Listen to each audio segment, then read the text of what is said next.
I didn't actually watch it. Did you see the highlights? Why I did? I should have seen it, but I did not. Did you see the No, I've highlights? not till now. Funny enough, I've not seen it. Yeah, it was fairly balanced. Crystal Palace, they're not scared of anybody. They played football. Yeah, they have a very strong midfield actually. Yeah. So, what does that say for the season then? Just looking out there. What do you think it says anything about the season? I expect the season to be very tough. I think all the teams are pretty strong. I'm not sure there's any standout team right now, maybe until they play. At least after the first 2 to 3 games. Well, we can say, okay, this team is looking very, very, very, very strong.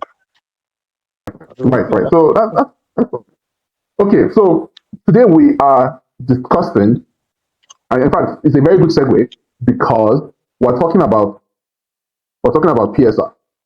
And the perspective from which I'm discussing it, or that I intend to discuss it, is from the perspective of smaller teams being able, or shall I say, unable to compete because of PSR. Right? We saw, was it last season or 2 seasons ago? Everton got deducted, 20 points, 10 points, because of their failure. Yeah, because of their failure to comply with PSR rule. I'm seeing here Everton, Nottingham Forest. Are you seeing it? Yes. So, and even a club like Manchester United has to also feel the brunt. Let's be fair, because what they said is that United had to sell Scott McTominay in order to comply with PSR. Did you ever hear that line of argument before? Right. So the club wants to keep the player, but they have to sell an asset because players are assets. So the club has to get rid of the asset in order to stay in the league. My question is, for you, is how is that good for anyone? It's good, actually. Explain. Because you have a lot of clubs. Yeah. So you have a lot of clubs making losses. You're spending more than you earn. Yes. Okay. You cannot spend more than you earn. That is unsustainable. Okay. A lot of clubs have gone under due to that. Some rich owner comes in, he overspends, and then suddenly he leaves, or he cannot spend anymore. Yeah. And suddenly the club just goes down, basically. It happened with Malaga? What's the name of the club then? No, it has happened to quite a number of clubs. But the one that happened to, do you remember Andy Makashkala? What was his name? The Russian club. You remember them? Yes. What happened? It's like the club does not exist anymore. I'm not sure they even exist anymore. Oh, you are not wrong. Look at it right here. Andy Makashkala was a Russian professional football club based in the Dagestani capital of Makashkala, founded in 1991. Yes. It last competed in the 3rd tier of Russian national football. In 2007, the club was purchased by Russian billionaire Suleiman Kerimov and subsequently made high-profile signings, including Samuel Eto'o, Roberto Carlos. Remember all those player in the world? Yes. All those Yuri Jerkov, all those guys. Yeah. So this club was founded in 1991, and then it went under in 2022. Yes. The gap between them being founded and them going under is 11 years. Mm-hmm. Right? So more than 1991. No. I mean, okay, when the new guy bought them. When the guy came in. Yes. Yeah. Because let's see, did they win anything? Did they ever win? I don't even know. Did they ever win? Don't. No, because okay, so you're saying that it's bad that the club went under, or it's bad, or his influence, his Russian money influence was what sent the club under. Is that? Eventually, yes. Okay. So there was the Malaga one. Yes, that was one I was trying to remember in Spain. The Malaga one, the guy came. Since then, Malaga, they've been going under, coming back, going under. I think they've been under for a couple of years. Relegated? Yes, relegated. Okay. So it's like a curse. Like that. It can be. If it is not watched, it can be. Leeds United to have the same issue. In 99 or was it 2000, Leeds United were competing in the semi-finals of the Champions League. They're spending money more than they earn. Some owner was just splashing the cash. That was when they bought Rio Ferdinand, made him the most expensive defender in the world as at then. Okay. Duka, all those guys. Yes, Viduka, QL, all those guys. They spent a lot of money. By 2000 and was it 5 or 6 or something? They had been relegated. They sold everybody. They even had to sell their stadium, Elland Road. They don't own it anymore. Do you know that? So it was all these things that were happening that made UEFA to first put the financial fair play or whatever it's called. Then the Premier League also copied it and made one. That's why all the leagues eventually did that. A lot of clubs went under, even in Italy those days. Parmalat those days. Regional, just splash money, blah blah blah. Right. So that was why this rule. This is what you're talking about. Under Chairman Peter Ridsdale, Leeds had taken out large loans.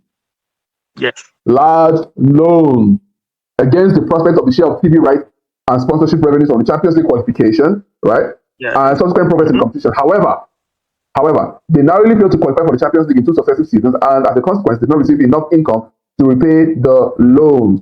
The first indication that the club was in financial trouble was the sale of Rio Ferdinand to Manchester United for approximately £30 million. Ridsdale and O'Leary publicly fell out over the sale. O'Leary was dismissed in June 2002 and replaced by Terry Venables. Leeds performed woefully under Venables, and other players were sold to repay the loans, including Woodgate, whom Ridsdale had promised Venables would not be sold. Tensions mounted between Ridsdale and Venables, with the team underachieving, and he was dismissed in 2003, replaced by Peter Reid.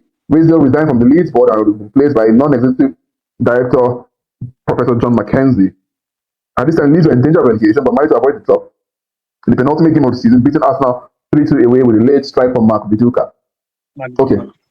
So these are, how many horror stories have you given us? You've given us Leeds United, Parma, Fiorentina. At a point, Fiorentina had one of the craziest team in Europe those days. Rui Costa, this Argentine great, Batistuta. Oh, that was like Arab money or what? 98, 99, 2000. No, is that what caused them to have all those types of players? Yeah, they were spending a lot of money. They did not have that kind of money to be spending. Eventually, they went under. Okay, they had to change their name. They sold their name. Yes. Oh, they did. Can you imagine? No, I'm asking. They had to change their name. I can't remember what happened. There was an issue with their name. Okay. Okay. So Parma, the same thing. When Parmalat, the company who was sponsoring them, went under, that was the end of Parma. They were relegated. I think they even got up to C or B or whatever. So this is why PSR was put in place. You have these small teams who cannot really compete. They are edging their future against, let's spend big, maybe we'll qualify for the Champions League. It doesn't always happen. For example, the Leeds issue is very specific.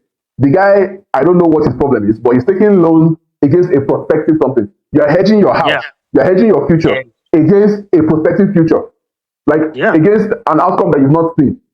You understand? So for me, I think that is a little bit irresponsible. But of course it is. Yeah. But what I'm trying to compare, what I'm trying to say is that PSR, if you look at Malaga now, when those guys, the Qataris, came to Malaga qualified for the Champions League. Yes, once, I guess. Yeah. I remember correctly. Sure. They had Pellegrini, they had they signed all these players. Joaquin, Julio Baptista. One of them. Isco, all those guys, all those young guys. So my point is that we should try to look at the success stories, because the latest success story, of course, has to be PSG, right? That PSG is a middling club in France. The middling club, they have nothing to write him about, no matter what anybody says that George Weah won the Ballon d'Or. Yeah, Marseille is like the biggest team in. Used to be like the biggest team. I said Marseille used to be like the biggest team. Exactly, it was Marseille Lyon. That was it. That was the La Classique. La Classique was Marseille Lyon. Yeah, right. Then you now remember even Monaco. Monaco had some kind of money. Yes, they did too. The guy went broke. I think he divorced his wife. His wife divorced him. Yeah. Right. So you can imagine, why should stuff like that be affecting a football club? It's crazy. So wait now. So what I'm trying to say is that the fact that somebody can come in and create a passion project, right? I want this club to be good. What can I do? How then? My question is, how then does a small club become big? Manchester City was a small club for many, many years, and now they're a big club. PSG was a small club.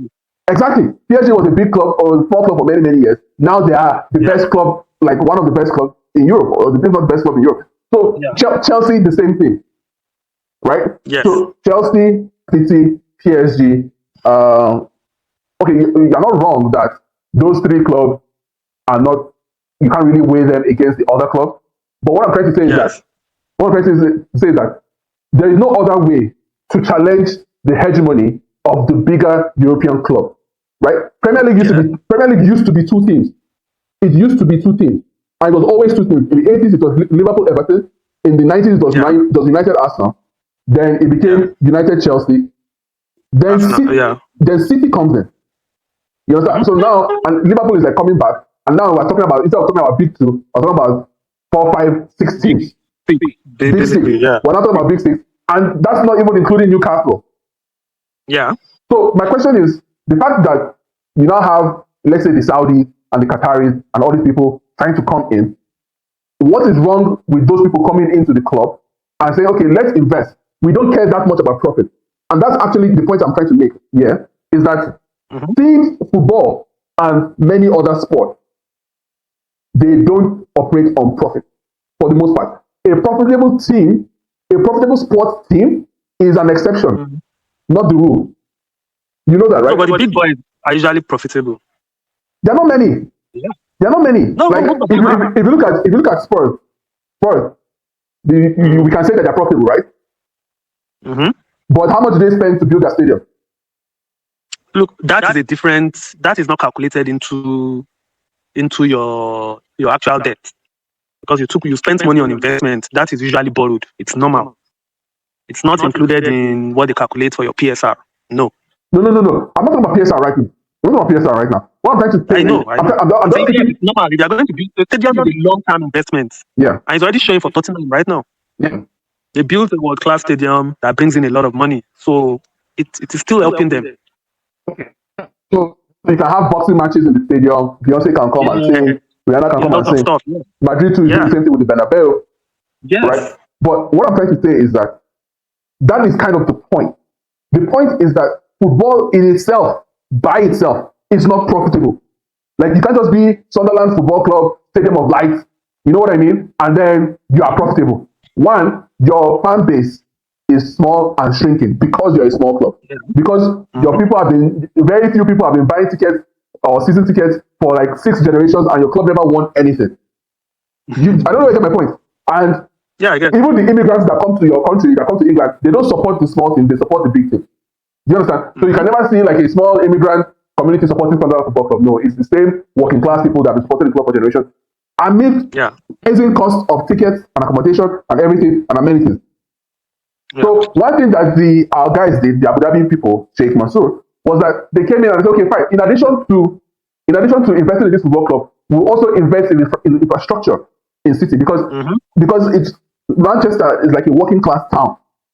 So they had to do a lot of things that were beyond football for the locals. They say, okay, fine, let's make this thing welcome. Let's make it hospitable for people. And people still have a problem with price of tickets and all this type of thing. So what I'm trying to say is that football by itself is not profitable. So for me, I take that as sport, because you can see all these people, all these NBA guys, right? All those NBA people that have this very good top contract, they play for no more than 4, 5, 6 teams. What about people playing for the New York Knicks? What about the NFL people who never get close to playoff stages? It's the same thing with F1. It's the same thing with F1. Not many F1 teams are profitable. You understand? F1 is even seen as, in fact, it's seen as 70% charity. It's not actually a business. People just do it for the love of the game, for the love of the passion. Thank you. For the passion, that's the word. F1 is passion. For me, and I see the same thing with sport. Sport is passion. Football is not the same anymore. No, not anymore. Football has become a business. Especially when you had all these your sugar daddies coming in. Remember now, look at Man City. The way they came in, they started giving themselves endorsement deals that nobody else would give to them. Yeah. Because they were a small team.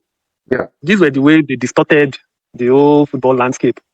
Although it started with Chelsea anyway, when Abramovich came in there. What did Abramovich do? Before Abramovich left, I think Chelsea were owing him over 500 million.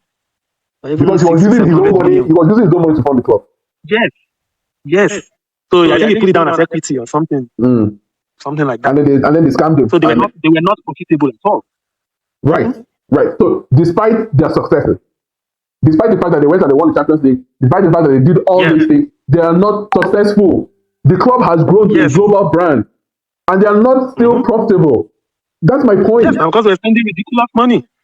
What's the ridiculous We're sacking money? coaches almost every 2 seasons, paying them off, all those things. Right. But what I'm trying to say is that, like, with the way football is now, let's just look at the Saudis, right? The Saudis have come to Newcastle, and they are also in Chelsea. The Qataris are in PSG. The Emiratis are in City, right? And even, let's not deny it, United, didn't they try to buy you guys? Sheikh Yassin. Yeah, they did. They did. Right? But you currently still have Jewish billionaires in your club. Those ones have never put their money into Manchester United. A dime. Okay, but so it's different. Yeah, but their equity those ones are there to make money off Manchester United. Okay, so that's a very good point. That's a very good segue because wait. Man, you generate all of its money. Okay, go on. No. So that's my point. My point is that we have sugar daddy, right? Sheikh Mansour is our sugar daddy. What do you have? You have an abusive king. We have a leech. We have leeches Jewish who are taking money out of the club every year. So that's exactly my point. My point is that our position is preferable to yours because yours is a big machine that, yes, can sustain by itself, but your club but your owners, the Jewish people, they took out loan to buy the club with a loan. And then any profit the club is making, they are collecting dividends and they are eating it. They are not putting it back in the club. So they're using the football vehicle to fund their own pocket. Meanwhile, other people, like Sheikh Mansour, like what's the guy in PSG? Kalashi. Kalashi, They are bringing their own money and putting it into the club. Not just the club, they are putting it into the infrastructure of the city. Right? Yeah. So how can we juxtapose these two positions? Why should what's his name? Why should the Jews, the Glazers, why should the Glazers be able to do what they are doing legally and the club faces no sanction? Because they own it, unfortunately. Okay. So how come Everton gets points deducted because they failed to sell people to make some money? I think they spent for PSR, you're supposed to make a loss of at most £105 million over 3 years. Mm-hmm. That is the whole thing about PSR. A loss of £105 million over 3 seasons. Mm-hmm. Everton were obviously making more losses than that, which is why they were deducted points. There are these guys who came in, they were spending money, ridiculous money. Getting James Rodriguez and Carlo Ancelotti. Yes. Was it around that time? And around that time. In the long run, the club could go down under. Because a lot of those guys, they don't even have the money to maintain the lifestyle they are trying to, except you're a Saudi guy who has unlimited oil and money, or the Qataris, or the Emiratis. It is not sustainable for most teams. That is the problem. So that's kind of my point. My point is that, like, if you look at boxing, like, fights were not being made because promoters didn't have the money to put the fights together. Yeah. Tyson Fury says you have to pay me 50 million. Nobody has 50 million to pay Tyson Fury. But then an Arab guy comes and says, okay, I have 50 million. I don't know where you get the point. So the thing is that boxing by itself cannot survive. Look at now, they're saying that they're getting rid of pay-per-view. No more pay-per-view. What does that mean? Boxing is so different. I don't believe it's different. I really don't believe it. I don't believe it's different because what we're talking about right now is money. When do you make money in boxing? When do you even make money in boxing? The day they are going to fight. Okay. Whereas football clubs are generating money every day from merchandise, from all manner of things. I understand. Money is coming in every day. I understand. Money is coming in every day, but you also have expenditures every day. Sure. A football club look at Aston Villa, for example. Yeah. Aston Villa's wages to revenue percentage, I think their wages is like 95% of what they generate. Is that sustainable? No, it's not. Exactly. So what do you think will happen eventually? Since their owner does not have deep pockets. Yeah. They will go under. Because I'm reminded of clubs like Portsmouth. Remember Portsmouth? Yes. The same thing is happening to Valencia right now. Peter Lim bought Valencia and then he's basically keeping the club. They've been struggling for years now. Does he want to sell? He would like to sell. I think he wanted to sell, but nobody is ready to buy Valencia. Who would want to do that? Okay. So okay, so that's kind of, yeah, I think we're making the same point, but just speaking differently. Because what we are seeing is that And a lot of it is just not sustainable. A lot of those owners, they cannot sustain it. So that is why those rules are in place, so that clubs can run within what they generate. you know that If everybody is abiding by that, you cannot have some guy, some sugar daddy, like the city guys, who look, I mean, they still have the 113 or 18 charges. 115. They've not allowed us to forget. Yeah, you're not going to forget that easily now. Look at the nonsense they did. At some point, they will even mail each other, oh, salam alaikum, brother. That money that came in, where did it come from? They were just throwing money around. We saw a youth player that's never played a match for 15 million to RB Leipzig. No, not RB Leipzig, to New York City FC. Yeah. Owned by the same fucking club. Crazy now. Come on. Listen. It's unfair on others who are running their business sustainably. It is unfair on them. For many football clubs. Look at what Newcastle wants to do. Newcastle, to their way to revenue is, I mean, it's already ridiculous. Okay, but then because they have some sugar daddy who just wants to spend money and distort the whole competition, just like the way the French league is distorted right now. There's only one team in France. All the other clubs are dead. That's the fact. In France, they are just producing players for PSG to buy. Yeah, I agree. And fortunately for the clubs, they produce a lot of players. Yeah, I agree with that. But PSG can only take so many players, and the French league is a selling league. Yes. So even if PSG doesn't buy them, the club, they will still sell to other clubs that have money. Yes, of course. Right. So, but all the other things are dead. No, they are. There's no doubt about that. But what I'm trying to say is that one, you have a desire for these clubs to remain functional as a business, but there's still a desire for the clubs to compete, and there is no doubt. I mean, I said City, I said PSG, I said Chelsea. But we are supposed to mention PSG. Okay, go on. We're supposed to mention Newcastle. We're supposed to mention Newcastle because in such a short time, they've gone from losing the final to United to winning the trophy the following season, and now they're in top 5, entering the Champions League. And there is no way that economic miracle can occur without some kind of spiritual money coming in. It's not fans going to the stadium and watching matches and buying the shirts that will create that type of miracle. That's my point. True. So those fairy tale stories of a club being able to go and compete with the Madrid or go from relegation to the Champions League is only possible when you have a sugar daddy that doesn't care as much about profit and says, I want to see this team lift a trophy, and the guy will put all the money he has to make sure it's done. Right? The Nottingham Forest guy is kind of in a similar boat, was he not? Yeah. I think Leicester City did something like that. Leicester City did something. They did something similar, and then he too started going broke and started crying that he doesn't have money. I just think that it's part of the game. It's part and parcel of the game. It's, as you said, about passion. I want you to come in because I have a further point I want to make. Yeah, but the whole idea behind it too is to make sure clubs don't go under. That is what they are about. Yes, you might have a Saudi sugar daddy, but you might also have some broke sugar daddy who comes in and cannot sustain it, and suddenly the club is relegated to Division 4. So they started the constraints since 2013. Everton and Nottingham Forest have been charged with breaking PSR, while Man City are accused of more than 100 breaches. Yeah. So I want to just tie this to a slightly more personal story. You know, I have a football club, right? No, I don't know. Okay. I have a football club. I'm the general manager. Our league, Tosin was the general manager. I took over from Tosin. Of course, you know who the chairman is. And and we were playing in Nationwide League 1. We played for 2 seasons. Right? Okay. And setting up the football club, joining the league, recruiting players, paying wages, transportation for competitions, away matches, home matches, feeding, bro. Like, and no. That's kind of my point. My point is that we did our best. We made the players, we qualified from our group. So the league is structured in regions, right? So you have Abuja, you have Northern region and like that. So we topped our group and we went to the playoffs in Jos. We did our best. We got to the final. We almost won. our coach reports back to us that they were doing chua, mago, and every other form of referees and yes. referees and all this kind of thing. So, just regular and just stuff.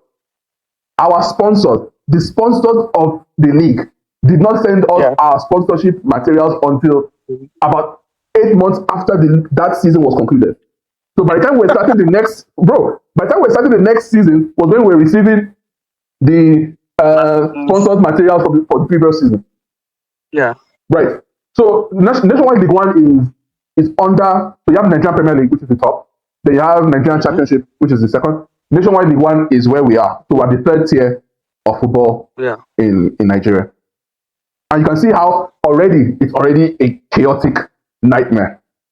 So I would say that, of course, the club is now, I won't say the club is defunct, but we're not participating.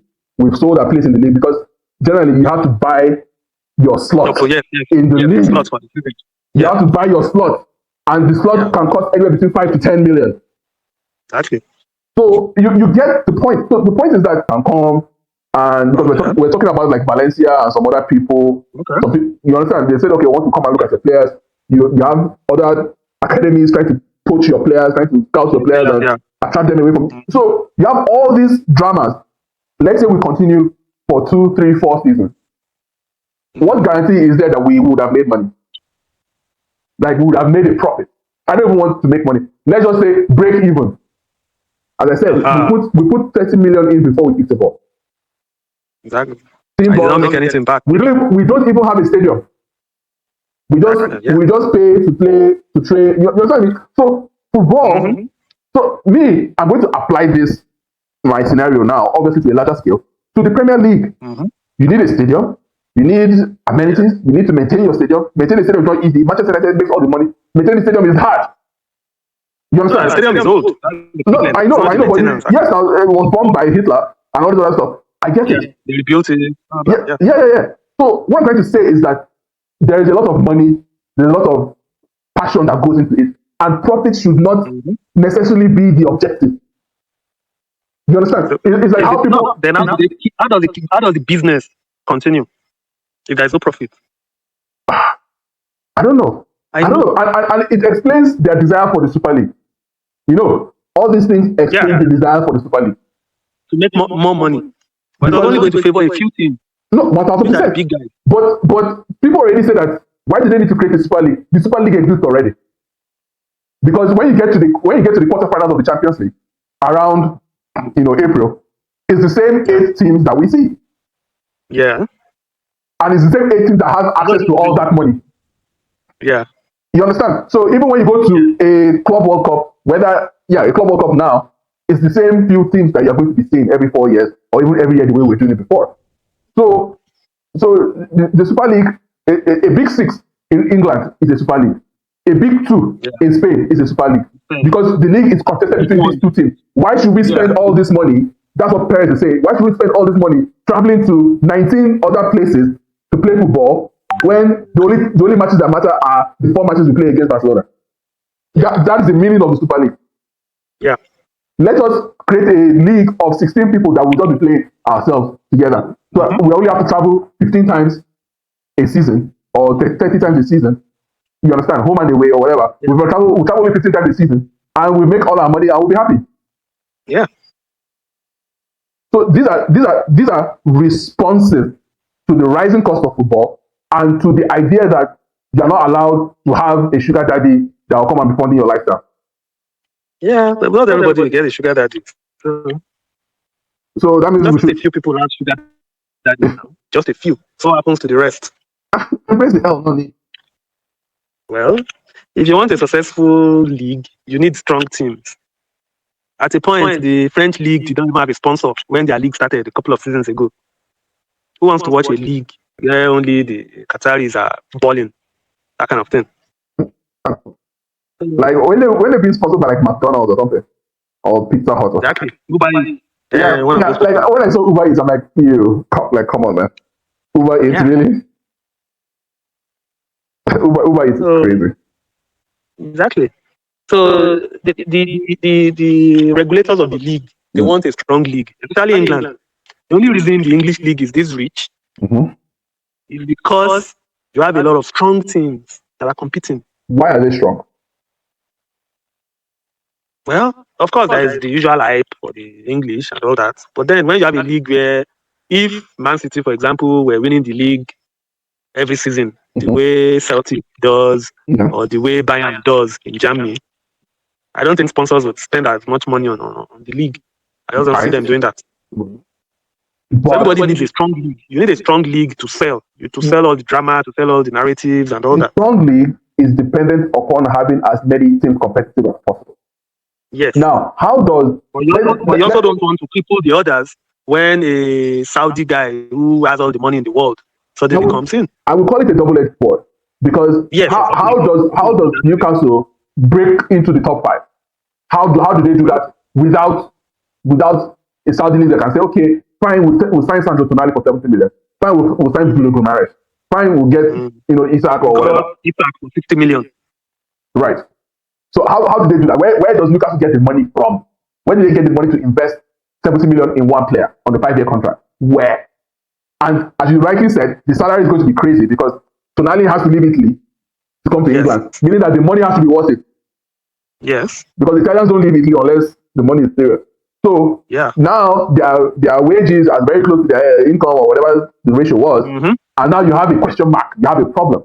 But on the other hand, you have success. You have Champions League football. You understand? And as you clearly saw, Chelsea under Abramovich won so many trophies. Let's say 10, let's say 15. Yes, they did. 2 Champions League, Europa League, all these things, and they are still owing him money. Meaning that UEFA and the Premier League, like the money that you are paying people for winning your competition, is not even able to offset what you invested into the team. No, okay. Eventually, they were already self-sustaining, but they were still owing him money. He refused to take money out. If he behaved like the Manchester United guys, who were busy, taking money out of the club, it would have been a problem.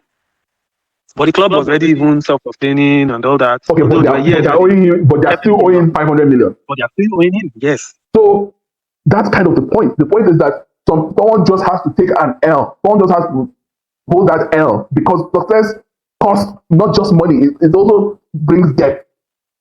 I don't know if you get the point I'm making. Yeah. You understand? So I just wonder, because the going discussion now, the discussion going around the world right now is fans cannot come to the stadium. Fans can't afford to come to the stadium to watch matches. So I mean, if that is the case, it's more expensive.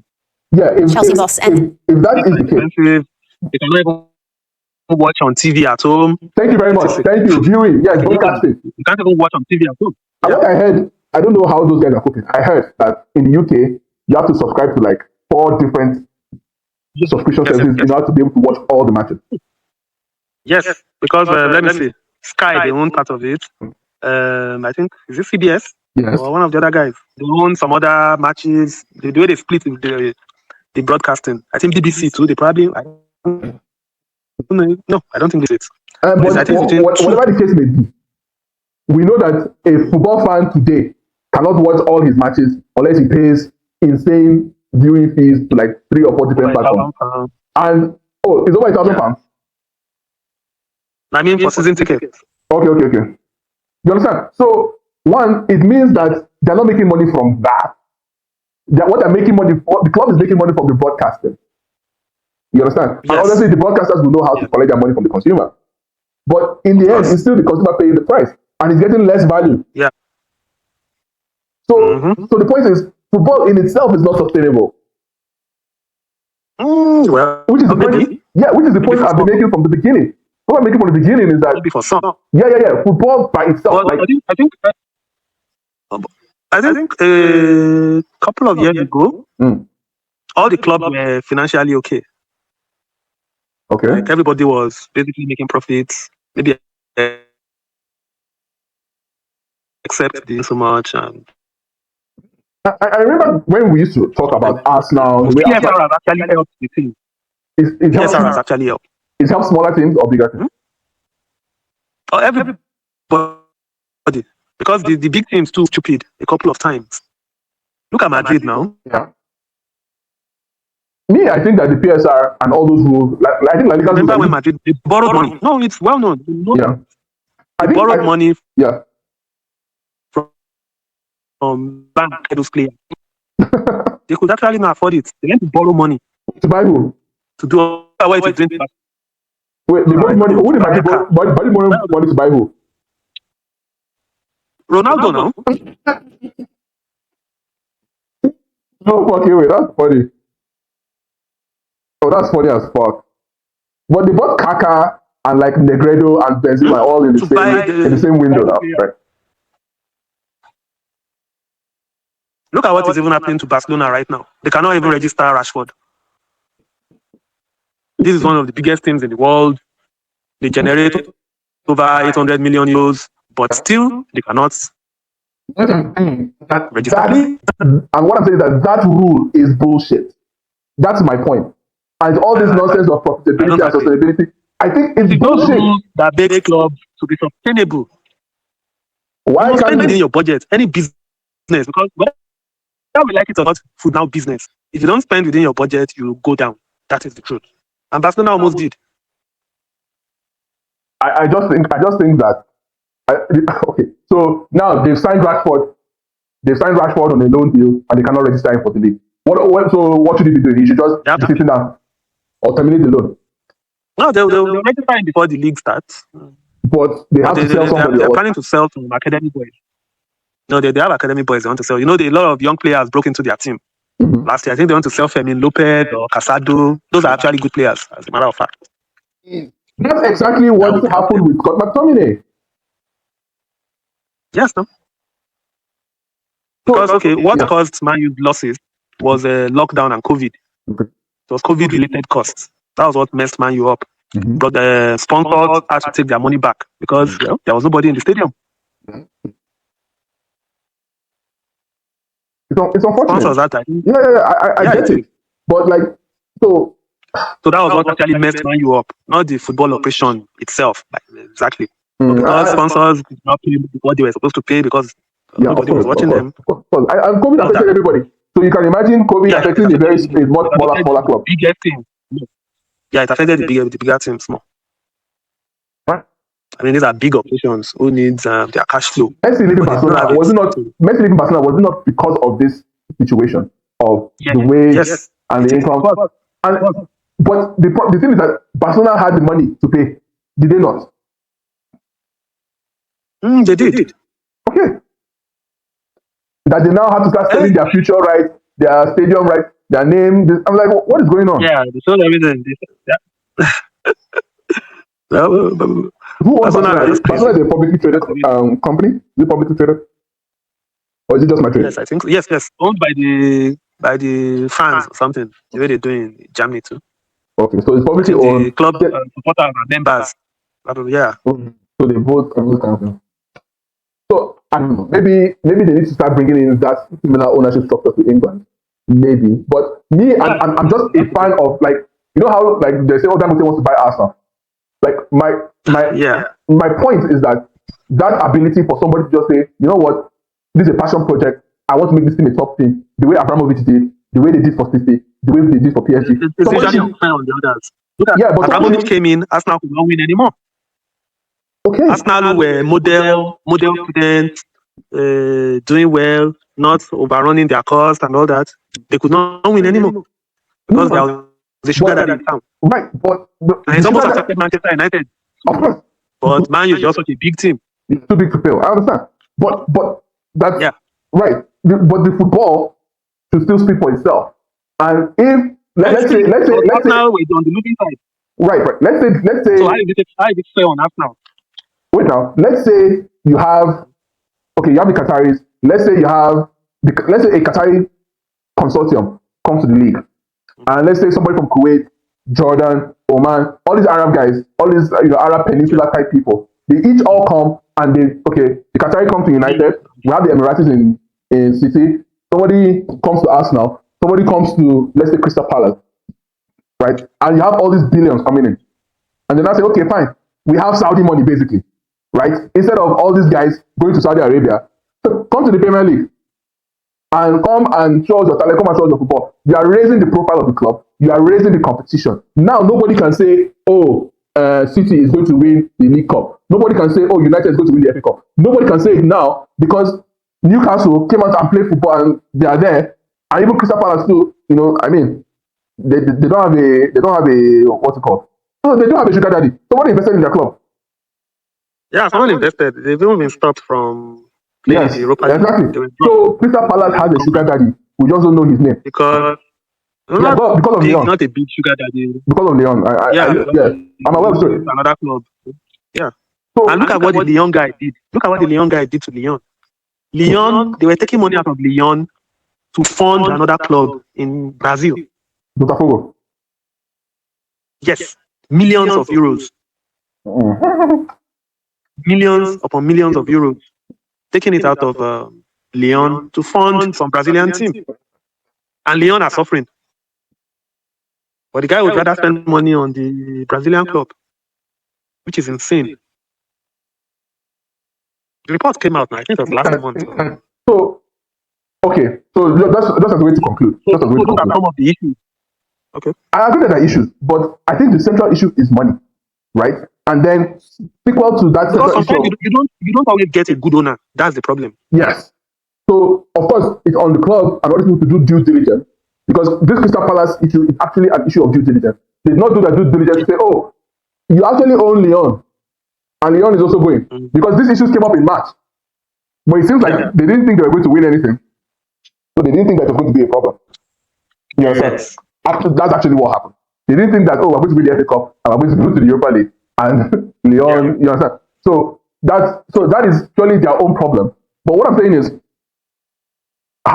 if you cannot point to, if you are still relying on a club to rely on its fans coming to the stadium, its fans buying the shirts, its fans watching the broadcasting. After all, broadcast deals for Crystal Palace is not the same for Manchester United, right? You don't get the same money. England, the money is quite not too distorted, like in Spain. Okay, like the gap is not that great. Yes. Okay, fine. The gap is not that great. But people like Manchester United too also complain that, oh, it's because of us that these sponsors are coming in and paying this much. You get more money. You get more because we are the ones that have to spend more. So you can see that it's multifaceted. Yes, it's pretty communistic, because the big clubs are the ones attracting this big viewership, and United and the bigger clubs know that more people watch United matches. Why are we getting money that is so close to Sunderland? Yeah. You understand? So we're actually being held back. We should be getting more money so we can spend more. You get the point. So which was the advantage the Spanish teams had, Barcelona and Real Madrid. No, they were making like 80%. They were collecting like 80% of all the broadcasting. Yes, because they are being paid what they are worth. They were able to spend more on players and all that. So that's exactly my point. So if Barcelona and Real Madrid is the hegemony, even from the broadcasting perspective, how then can somebody come in and challenge that hegemony? How? Can Valencia fans just buy enough shirts and watch enough matches to raise enough money to challenge Barcelona and Real Madrid? Just enough. Exactly. So for me, for that reason alone, we need to be able to have sugar daddy. No, sugar daddies are not good for the league. They are just not. So how does Valencia go and challenge these people? How does a Roma go and challenge the same way they used to be able to challenge before? They should run their clubs well. Okay. Not Roma, Sampdoria. What the hell? Yeah, those are even relegated or something. You get the point. So it's like okay, Como got Fabregas and blah blah blah and etc. And we all know that it's not just about the good quality of football you're going to play that will help you. You need money to bring animals that you can't, like, it's difficult to get. But then we also have smart clubs nowadays. Okay. Who are using data and analytics to sign gems on the cheaper price. Who they then feed. Yes. So they use data, they use it to discover all these players. Brentford does that. The Portuguese teams have been doing that. Yes. Even though they've been scamming people, but look at Brighton. Those ones are criminals. Yeah. They sold Caicedo for how much? They sold this one. They make 115 million or something. Now they're quoting 114 or something for Baleba, who they bought 2 years ago. And people are paying. Yes. People are paying. If you behave like those clubs, if you act like those clubs, you can. The thing is, it has to be a long-term thing. The problem is those sugar daddies come, you want the club to be Manchester United in 2 days' time. But you can be shrewd. about your acquisitions and all that. Yeah, but You know how many players. a Brighton, like, okay, even if you saw Caicedo, for 100 million. What, McAllister? Who was the other person that went? Yeah, I can't remember. Quite I a think number of them. they generated about 300 million Yes. from like 2 or 3 midfielders, right? Okay. Yes. That money, where is it going to? Is it going to It's sign? going into their operation. Thank you It's very going much. into their The operation. money is going to be eaten by merely operating the football club. So they're not Yes. going to feel the money. They're not going to. The money is not going to be used for flexing. It's a Of course, they're not going using it to play. exactly. It's a going concern. You get the point. That is the challenge here. The challenge here is that a selling club like Brighton will forever remain a selling club because whatever profit that they want to make in selling, finding these gems, scouting them out, selling them for small money, selling them for big money, scamming people, they cannot. Like the cost of football is so great that they can't say, okay, let's go and start shaking shoulders to sign like the next Brazilian superstar, like an Hendrick. Let's sign the next Hendrick. No, The money, well, they do. no, but what I'm saying, the money goes back into operation. It goes back into running a fucking football club. Of course. Not like you can get some kind of luxury signing. You get the point? Like a signing that will raise the profile of the club. I'm sure they can do that a couple of times, but not every time. But then it's not smart investment to just go splash money on some big name Right. who might fail or not fail. You know, it's just not sustainable, really. Yes, you might qualify for Europe in 1 year, but can you do that consistently? Do that consistently by building a fucking squad. Yes, Everton tried it and failed, but Yes, if you can manage it. You can, like, there's a way you can do it. If Newcastle can, if Nottingham Forest can do it, if what's the name? If Newcastle can do it, then Brighton should be able to do it. I don't think like, as you rightly because said, even this summer, Brighton they sold players worth over 100 million, I think. And it's looking like they might sell Baleba to Manchester United for close to another 100. how is United able to buy Baleba for 100 million? Now he has money now. Okay. Now, let's just see how we can end this. Yeah.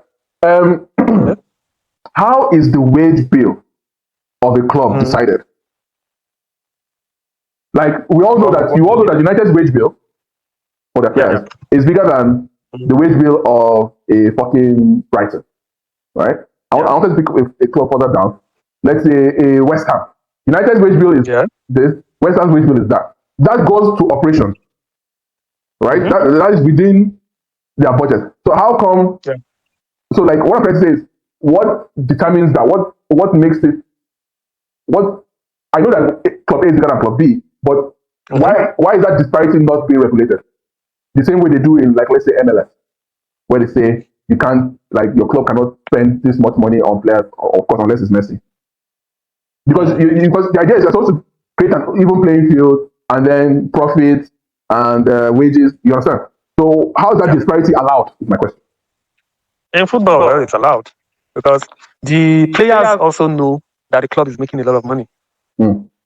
Your club cannot make $1 billion or pounds, and then they'll be paying you 20,000 per week. Then what about Tottenham Hotspur? How did they manage that for the past 20 years? Because they're paying Ericsson with slave wages, basically. What are you talking about? Yeah, well, he did negotiate it. But then that's why also a lot of players run away from the teams, from those smaller teams, because they know they can earn better at other teams. So I don't know. So Man's wage revenue is like 50%. What? That's crazy. Okay. Yeah. No, that's actually how it should be. It shouldn't be more than 50% of what you generate. Something like that. I think the best is probably 40-something% or something. That's crazy. Man City too, the same thing. I think Man Zone is lower than City Zone. So final word. Just in a minute, I want you to summarize the position, and I'll try to summarize mine, and then we can end it. Okay. So for me, PSR is a necessary evil because so it's evil. It's evil. That's what I want to hear. Not exactly evil. Maybe I shouldn't have used that actually, but it's necessary to rein in those clubs. A lot of them have become quite sustainable. Within the report even came out a couple of years, or maybe last year or 2 years ago. A lot of teams in Europe were now making profit. Wow. Because there is a rule that makes sure they don't overshoot their budget. Okay. So a lot of teams became profitable again, thanks to that. Mm. And that is the only way football can be sustained. We don't want an Anzi Makashkala situation or Palamo going down under to their sea. Those kind of things. Or Fiorentina almost selling their name or something. I think they had to change their name that time first. Fiorentina actually changed their name. So we don't want that. So PSR has to be. Yes, maybe the what? Oh, okay. So it's necessary, really. It's actually necessary. Or else you might have a situation where some PSG just comes and kills everybody else. Nobody else can win anything in the league because they have all the money. If the French had actually paid attention to what PSG were doing then, their league would not be as messed up as it is today. So that is my take on it, really. Okay. So my take is that I think football is not just a business. I think football is a sport of passion, like all sports, like F1. I believe it's a luxury. I believe it's a vanity project.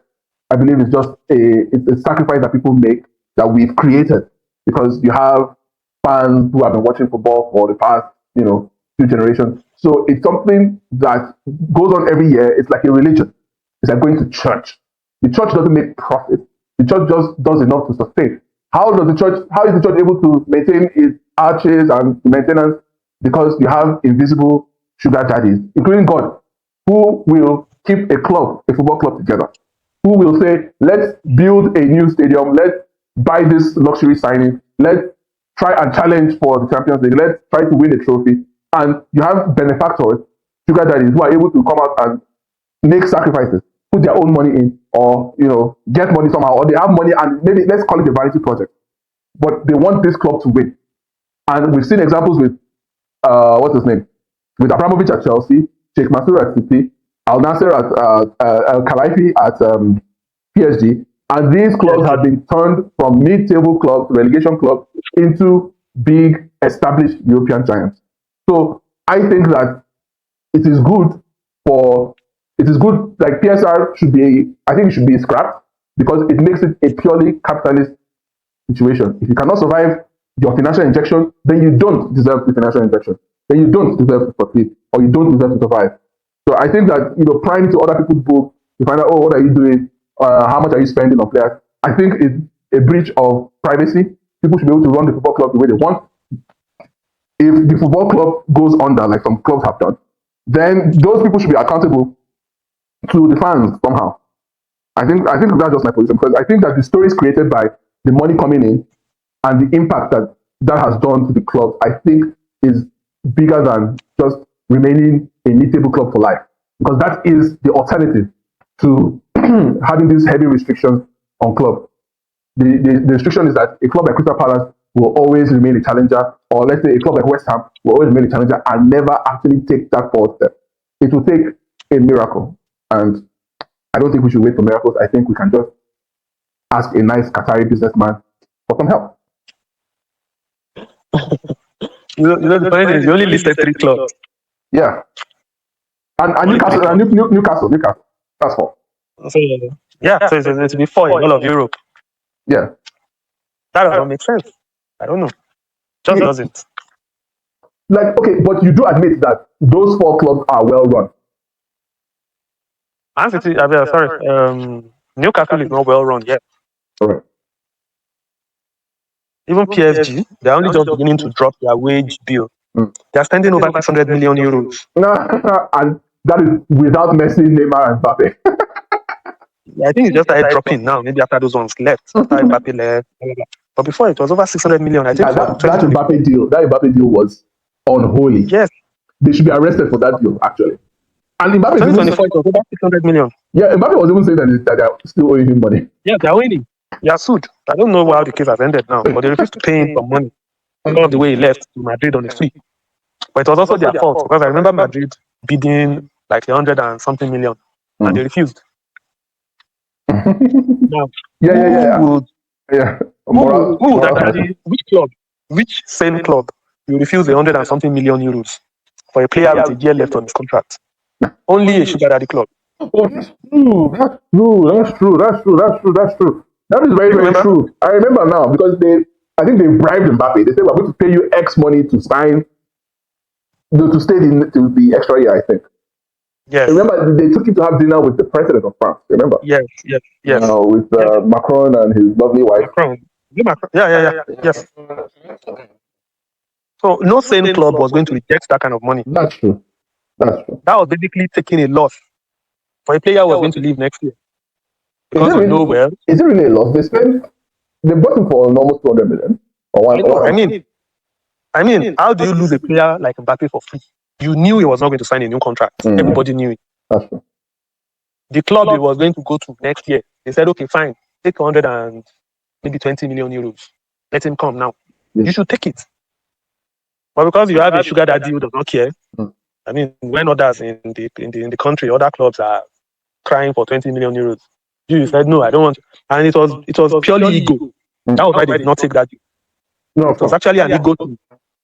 That no, why will they take our best player? No, we are not going to let it. No, we will not. I mean, now you even refuse to even pay him. Why?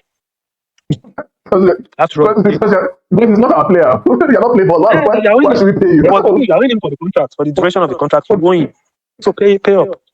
Then you guys are now angry and throwing your whatever out of your pram. The Saudis, what do you think of the Saudis pouring in all these millions? We talk of people to Saudi this summer. Clearly, football is not a business to the Saudis. Neither is boxing, really. Yeah. no Saudi boxing event has ever made money. No Saudi football club has ever made money. That's the point. Yeah. They want to diversify their economy. That's what it's about.